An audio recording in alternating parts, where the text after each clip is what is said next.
Halo teman-teman, balik lagi di channel Cerita Saham. Jadi di video kali ini gue mau ngobrolin saham Unilever nih, karena lagi rame banget nih di komunitas saham di Indonesia ya. Kenapa rame? Karena kemarin di perdagangan tanggal 17 September, which is hari Jumat kemarin, itu Unilever akhirnya ditutup jebol dari level harga 4.000. Dia ditutup closing di harga 3.950. Artinya kemarin itu sudah jebol dari salah satu support kuatnya. Nah ini teman-teman bisa lihat ini coret-coretan gua. Jadi misalkan kita tarik lagi ke belakang ya, saham Unilever ini konsisten uptrend sampai di tahun 2018-nya dia jebol dari support uptrendnya. Kemudian di 2019-nya dia mencoba naik lagi, namun ternyata tidak bisa mempertahankan kenaikan harga sahamnya. Jadi di April 2019 dia jebol lagi nih dari support trendnya. Jadi di April 2019 ini udah terkonfirm bahwa Unilever ini benar-benar masuk ke fase downtrend. Sudah mulai ada sinyal di 2018 bahwa dia downtrend, lalu dipastikan lagi, terkonfirmasi lagi di April 2019 bahwa dia jebol lagi nih, jadi ke fase turun lagi atau downtrend. Di sini gue bikin dua support penting, yang satunya di sekitar harga 5.500 dan yang satunya di harga 4.000 ya, sekitar 4.000. Nah, di 5.500 ini adalah titik di mana saat kemarin IHSG runtuh karena Covid yang awal-awal tuh di Maret 2020, di sini adalah titik di mana Unilever rebound nih. Rebound di sekitar harga 5.500, dan dari historicalnya juga dia sebelumnya resisten yang kuat ya dari Unilever. Dan juga 4.000 nih. 4.000 juga support yang kuat karena secara historicalnya dia merupakan resisten yang kuat juga nih dari Unilever, dan berhasil dijebol, otomatis dia menjadi new support. Artinya dari secara teknikal saham Unilever ini sudah jebol dari uptrendnya di tahun 2019 dan sudah berulang kali terkonfirm downtrend, memasuki masa downtrend di mana dia sudah jebol dari support 5.500-nya dan barusan kemarin jebol dari support 4.000-nya. Jadi dari kacamata teknikal ya, dari sisi teknikal kita bisa menyimpulkan bahwa saham Unilever ini lagi masuk di fase downtrend ya, bukan lagi masuk ya, sudah masuk di fase downtrend ya. Sedang ada di fase downtrend si Unilever ini. Jadi secara teknikal ini kurang menarik untuk kita beli sahamnya gitu ya, karena ada di fase downtrend.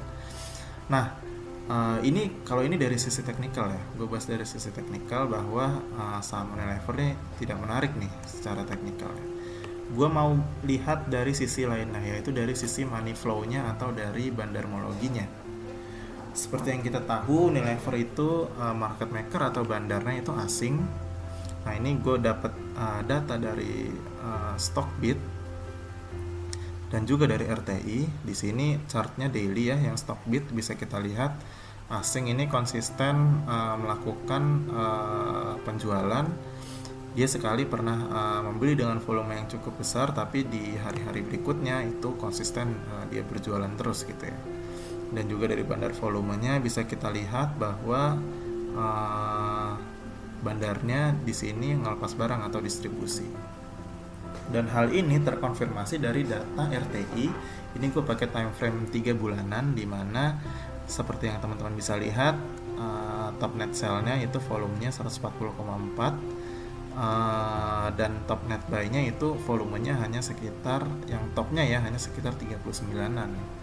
Jadi dari sini bisa kita simpulkan bahwa dari sedikit pihak atau sedikit broker dengan volume yang besar, dia menjual ke banyak broker dengan volume yang lebih kecil-kecil dari volume jualnya dia gitu. Jadi dari chart ini bisa kita simpulkan bahwa saat ini market maker atau bandar dari Unilever itu sedang melakukan aksi distribusi gitu. Jadi dari dua data dari Stockbit dan RTI ini bisa kita simpulkan bahwa bandarnya lagi distribusi nih teman-teman. Jadi secara bandarmologi ini juga kurang menarik gitu. Nah, bandarmologi atau market maker ini akan gue kupas lagi lebih dalam. Di sini gue ngambil data dari kasei.co.id, gue ngambil data kepemilikan saham per tanggal 28 Desember 2018 dan yang terbaru 31 Agustus 2021. Di sini gue udah kasih kotak merah ya, kotak merah garis-garis. Di sini fokus teman-teman di sini. Kenapa? Karena di sini udah gue hitung persentase lokal dan foreignnya atau asingnya, di mana di 2018 lokalnya itu 43,44% kepemilikannya dan asingnya 56,56%. Ternyata di 2021, jadi dari 2018 ke 2021 itu sekitar 3 tahunan ya, kepemilikan lokalnya meningkat jadi 47,19%, kepemilikan asingnya menurun jadi 52,81%. Dan yang menariknya, gue juga melihat komposisi saham dari retail lokal ini tuh retail lokal ya, individu. Ini kepemilikan saham individu atau retail, di mana di 2018 kepemilikan retailnya itu hanya 2,66% nih, kepemilikan retail lokalnya 2,66%, dan kepemilikan retail lokal di 31 Agustus 2021 itu ternyata meningkat sangat tinggi sekali nih, dari 2,66% menjadi 16,94%. Jadi posisi saat ini teman-teman, asingnya semakin sedikit, semakin tergerus dari 56 ke 52, lokalnya semakin banyak 47,19% dari sebelumnya 43,44%, dan ternyata retail lokalnya itu meningkat cukup tinggi jadi 16,94%. Dari sini kita juga bisa menyimpulkan bahwa kepemilikan lokal institusinya itu juga berkurang sama seperti kepemilikan asingnya, karena di sini peningkatan yang terbesar ya, yang tertinggi itu di retail lokal, yaitu 16,94% dari total seluruh saham Unilever yang diperdagangkan di IHSG, diperdagangkan di bursa kita gitu ya. Jadi asingnya selaku market maker, nah itu ternyata posisinya semakin lama semakin tergerus. Dan di sini gua ngambil data juga dari RTI di time frame 3 bulan, 3 tahun, dan 5 tahun. Ketiga-tiganya menunjukkan bahwa benar asing sudah melakukan distribusi gitu ya, atau net sell ke yang lainnya gitu ya, ke pihak lainnya. Jadi asing selaku market maker dari Unilever ini, baik di 3 bulanan dia udah net sell sekitar 400M, di 3 tahunannya dia udah net sell sekitar 840M, dan di 5 tahunannya dia ternyata sudah net sell sampai 5,51 triliun.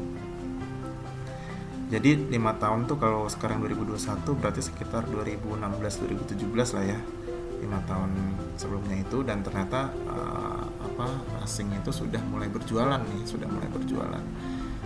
dan itu makanya tadi di tahun 2018 udah jebol dari uptrendnya, dan 2019 sudah terkonfirm dia masuk ke fase downtrendnya gitu. Dan dari money flow-nya gitu ya, bisa kita simpulkan juga bahwa nggak heran gitu kalau misalkan harga sahamnya masuk ke fase uptrend. Kenapa nggak heran? Karena market makernya atau asing itu komposisinya semakin menurun dan retailnya semakin meningkat. Nah, ini menunjukkan bahwa supply-nya semakin lama ini semakin bertambah di retail dan semakin berkurang di asingnya.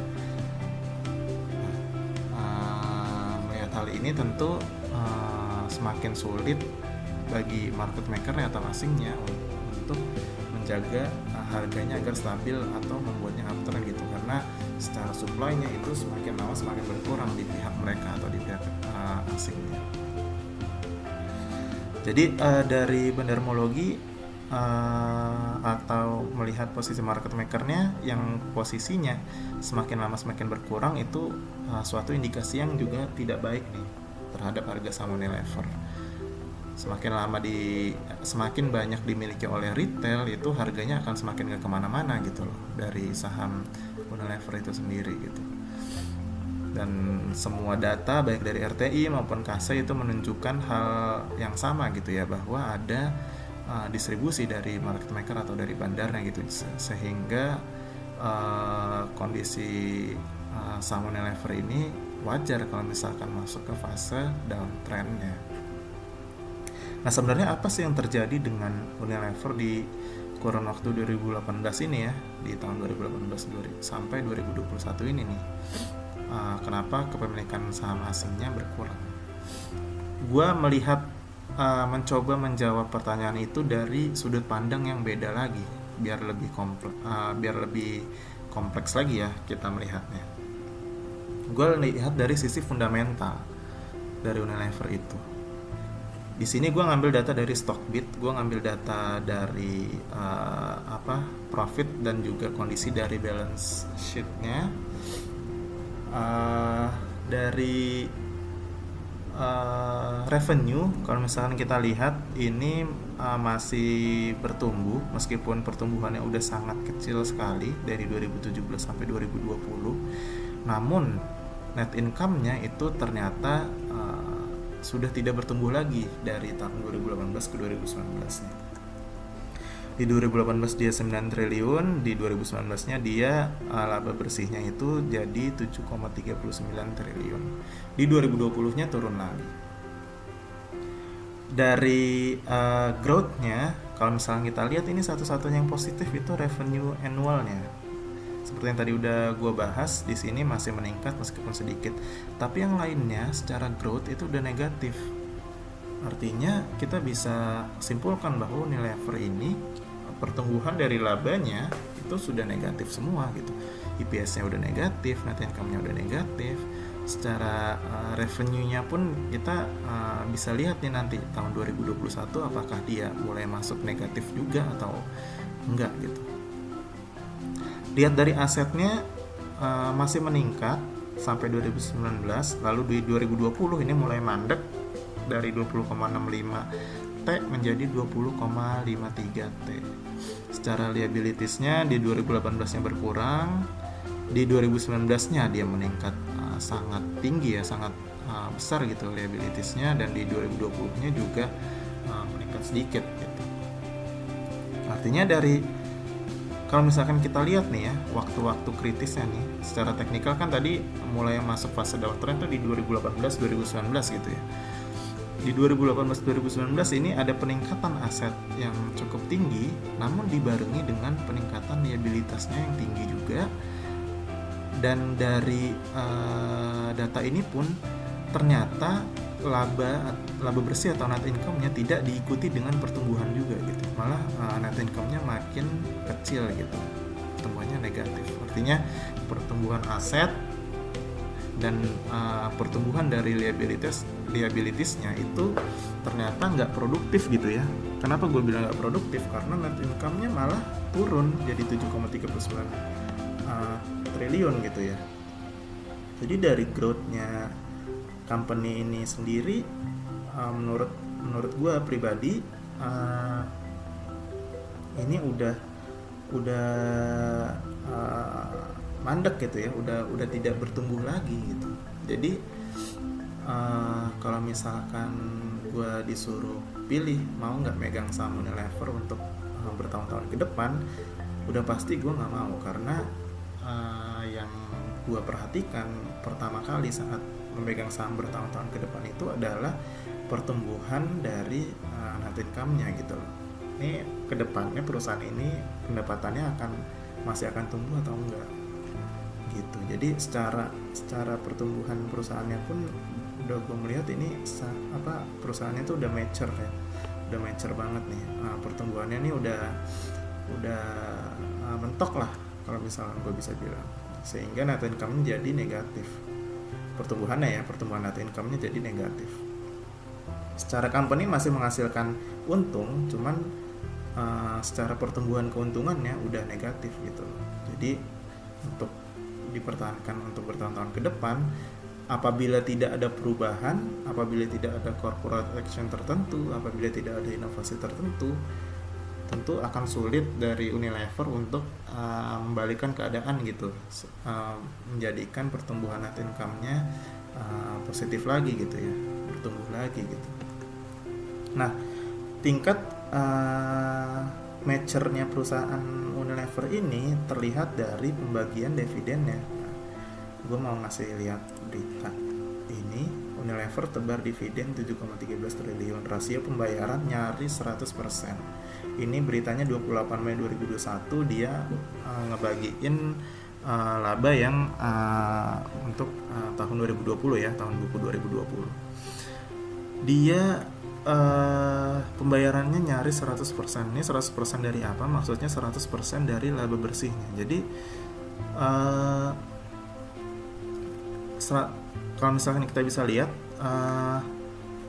nah ini nih, gue mau menggarisbawahi ini yang paragraf ini. Adapun Unilever membukukan laba bersih sekitar 7,16 triliun ya, dimana di 2019 dia bisa 7,39 triliun. Jadi laba bersihnya udah menurun, terkoreksi tipis 3,1% secara YoY di 7,16 triliun. Laba bersihnya di 2020 dia 7,16 triliun, dan ternyata yang dibagikan untuk dividen itu 7,13 triliun. Itu jadi nyaris 100%. Semua laba bersihnya itu dibagikan untuk dividen hampir 100%. Hanya tersisa 0,03 aja nih yang tidak dibagikan menjadi dividen. Artinya dividen payout ratio-nya itu nyaris 100%. Artinya keuntungan yang didapat dari saham Unilever ini dari secara company-nya itu disalurkan semua menjadi dividen. Artinya bisa gue bilang bahwa Unilever ini saat ini ya, kalau misalkan kita melihat laba bersihnya semuanya dibagi-bagi untuk jadi dividen, itu kedepannya dia tidak merencanakan ekspansi. Kenapa gue bisa bilang gitu? Karena kalau misalkan perusahaan yang akan melakukan development ke depannya gitu ya, development yang besar atau ekspansi yang besar ke depannya, harusnya dia membutuhkan cash flow ya, membutuhkan uang gitu untuk melakukan ekspansi itu. Sedangkan Unilever ini dia malah hampir 100% laba bersihnya dibagikan untuk dividen. Untuk dividen hunter ini tentu sangat menggiurkan ya, sangat bagus banget. Tapi secara company, di saat laba bersihnya itu semuanya digunakan untuk membayar dividen, artinya tidak ada lagi bisa gue bilang dari dividen dari laba bersihnya itu tidak ada yang digunakan untuk suatu hal yang produktif untuk company-nya itu sendiri gitu, untuk ekspansinya itu sendiri. Mudah-mudahan nih teman-teman paham nih maksud gue. Jadi laba bersihnya itu tidak dipergunakan untuk suatu hal ke depannya yang untuk ekspansi perusahaan itu sendiri, namun hampir 100% dibayarkan untuk dividen. Nah, untuk teman-teman dividen hunter juga perlu waspada. Artinya dengan pembayaran dividen 100% ini, secara dividen akan dapatnya banyak, namun secara capital gain-nya akan loss ya, bukan capital gain, malah jadi capital loss gitu. Karena harga sahamnya yang terus turun meskipun dividennya dikasih 100% dari laba bersihnya, namun secara capitalnya itu teman-teman akan loss, karena seperti yang kita tahu harganya akan terus turun. Si Unilever ini nih menurun terus nih. Jadi teman-teman di sini dapat banyak dividen sekian persen, tapi secara capitalnya teman-teman itu ternyata loss posisinya. Jadi secara perhitungan akan loss juga ke belakangnya gitu. Nah, jadi mungkin itu ya. Jadi gue udah bahas dari technical, dari secara bandarmologi juga, money flow juga, dan juga dari secara menyerempet ke fundamental juga nih. Bahkan gue bahas terkait dengan dividennya juga. Sekali lagi ini disclaimer ini berdasarkan pembahasan secara subjektif gue sendiri, mungkin bisa juga berbeda dengan teman-teman, it's okay. Cuman yang mau gue bilang adalah mungkin tahun-tahun sebelumnya Unilever ini posisinya sangat digadang-gadangkan menjadi saham yang aman gitu ya, karena memang di tahun-tahun sebelumnya ini uptrendnya bagus banget nih dari tahun-tahun sebelumnya. Kalau misalkan kita geser lagi, memang harga sahamnya terus meningkat gitu, karena memang secara company dia masih bertumbuh gitu. Namun dari 2018 ke 2019 secara company dia mulai tidak menunjukkan pertumbuhan, dan ini tercermin dari harga sahamnya di mana mulai masuk ke fase downtrend dari 2018 ke 2019-nya. Jadi jangan fanatik terhadap suatu saham, meskipun katanya barang-barang di Unilever ini pasti dibeli oleh orang-orang, jadi pasti secara bisnis dia masih akan terus menghasilkan keuntungan, tapi secara pertumbuhan atau growth dari perusahaannya itu sendiri itu sudah menunjukkan bahwa saham sudah mature dan saat ini pendapatannya tidak bertumbuh lagi gitu. Kalau misalkan teman-teman nanya ke gue apakah gue mau beli saham Unilever ini, gue saat ini akan menjawab akan wait and see sampai suatu saat secara company gitu ya, secara melihat secara corporate actionnya Unilever itu ada suatu hal yang menjadi gebrakan atau inovasi dari Unilever untuk mendongkrak pendapatannya gitu. Jadi gue mau memastikan dulu bahwa pendapatannya itu ada pertumbuhan gitu ya, bertumbuh, itu yang pertama. Jadi secara fundamentalnya gue melihat dulu ada pertumbuhan secara pendapatannya.